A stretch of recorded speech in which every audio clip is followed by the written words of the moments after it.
Welcome to a new edition of Tom Donahue Reports. And how about James Comey?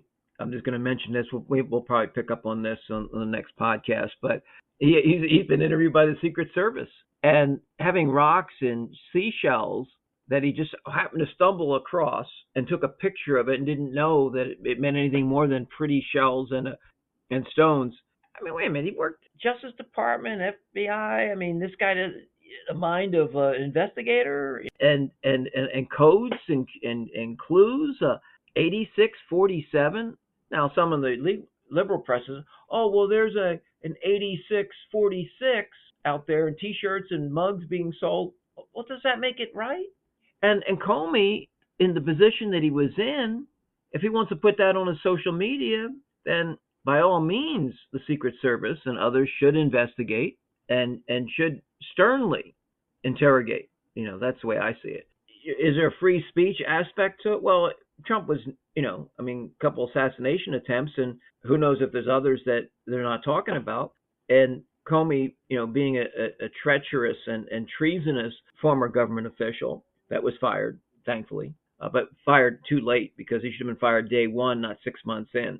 But anyway, it's interesting that you've got these high-profile people that do some of the most sinister, but also some of the most asinine things. It's like, where's the common sense? Like, I mean, what was he thinking? Just like when Trump does some of his posts and some of the outrageous things he says, like he's worried about Taylor Swift. Okay, so say she's a lefty, a Swiftie, a lefty. Who cares? Well, she's not hot anymore. Well, I don't know if he meant hot as in looks or hot as a music commodity. I don't know, but I can tell you this much: that certainly looks a lot better than the Orange Man, and she is talented. And Bruce Springsteen, I mean, I know, I mean, he's always been a liberal, but he's been a working class kind of guy, supporting the middle class, the working class, and people from the left and the right have always liked his music.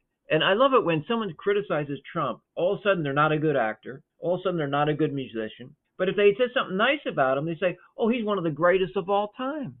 You can't take anything that Trump says seriously. I mean, he is so susceptible to flattery.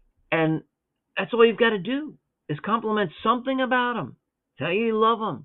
Say you're MAGA. And he'll just roll over, like Rover and want his belly rubbed. But there's so much more that we could be talking about and that we will. But I just wanted to kind of update you on a few things based on, how I see it, how I call balls and strikes.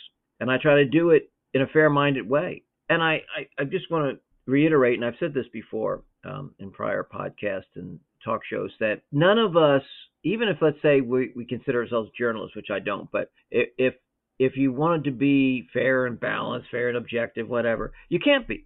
You can try to be fair, but there's objective reality or subjective reality. And so we have filters and we process things, and it's based on our social interactions and our life experiences and our beliefs, and they do affect the way we interpret things. So nobody's objective. You can strive for it, but you just can't get there. Only Creator God can do that. It's not within the human framework. Our genetic, DNA code, it's just not there.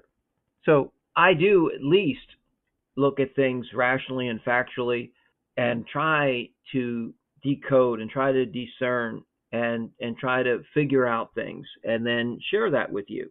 And I'm not worried about winning a popularity contest. And it's okay that you don't agree.